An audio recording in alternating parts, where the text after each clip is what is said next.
Praise the lord Jesus. ಕರ್ತನ ಪರಿಶುದ್ಧವಾಗಿರ್ತಕ್ಕಂಥ ನಾಮಕ್ಕೆ ಸ್ತೋತ್ರ ಉಂಟಾಗಲಿ. ಪ್ರೀತಿಯ ದೇವರ ಮಕ್ಕಳೇ, ದೇವರ ವಾಕ್ಯವು ಈ ರೀತಿಯಾಗಿ ಹೇಳ್ತಕ್ಕಂಥದ್ದಾಗಿದೆ. ಯೋಹಾನನು ಬರೆದ ಸುವಾರ್ತೆಯಲ್ಲಿ 14ನೇ ಅಧ್ಯಾಯ 14ನೇ ವಚನ ಈ ರೀತಿಯಾಗಿ ಹೇಳ್ತಕ್ಕಂಥದ್ದಾಗಿದೆ.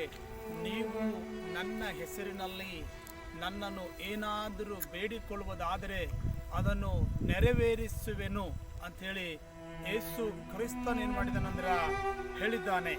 ಹಾಗಾದರೆ ನೆನಪಿಡ್ರಿ ಪ್ರೀತಿಯ ದೇವರ ಮಕ್ಕಳೇ, ನೀವು ಪ್ರಾರ್ಥನೆ ಮಾಡ್ತಾ ಇದ್ದಿದ್ದೀರಾ?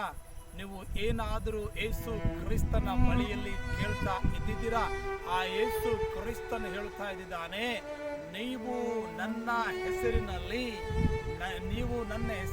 ನನ್ನನ್ನು ಏನಾದರೂ ಬೇಡಿಕೊಳ್ಳುವುದಾದರೆ ಅದನ್ನು ನೆರವೇರಿಸುವೆನೆಂಬುದಾಗಿ, ಅದಕ್ಕಾಗಿ ನಾನು ನಿಮಗಾಗಿ ಯೇಸುವಿನ ಬಳಿಯಲ್ಲಿ ಬೇಡಿಕೊಳ್ಳುತ್ತೇನೆ. ನೀವು ವಿಶ್ವಾಸದಿಂದ ಕಣ್ಣುಗಳನ್ನು ಮುಚ್ಚಿಕೊಳ್ಳ್ರಿ, ನಾನು ನಿಮಗಾಗಿ ಪ್ರಾರ್ಥನೆ ಮಾಡುತ್ತೇನೆ. ಹೌದು ಸ್ವಾಮಿ, ಅಪ್ಪ ನಿನ್ನ ವಾಕ್ಯದಲ್ಲಿ ಹೇಳಿದೆ ಸ್ವಾಮಿ, ನೀವು ನನ್ನ ಹೆಸರಿನಲ್ಲಿ ನನ್ನನ್ನು ಏನಾದರೂ ಬೇಡಿಕೊಳ್ಳುವುದಾದರೆ ಅದನ್ನು ನೆರವೇರಿಸುವೆನೆಂಬುದಾಗಿ ಹೇಳಿದೆ. ಕರ್ತನೆ, ಈ ಒಂದು ವಿಡಿಯೋ ಮಾಡೋದರ ಮೂಲಕವಾಗಿ ಯಾರೆಲ್ಲ ರೋಗ, ಸಮಸ್ಯೆ, ಸಾಲ, ಕಷ್ಟ, ದುಃಖಗಳಲ್ಲಿ ನಿನ್ನ ಮಕ್ಕಳು ಇದ್ದಾರೋ ಅವರೆಲ್ಲರಿಗಾಗಿ ನಾನು ಪ್ರಾರ್ಥಿಸುತ್ತೇನೆ.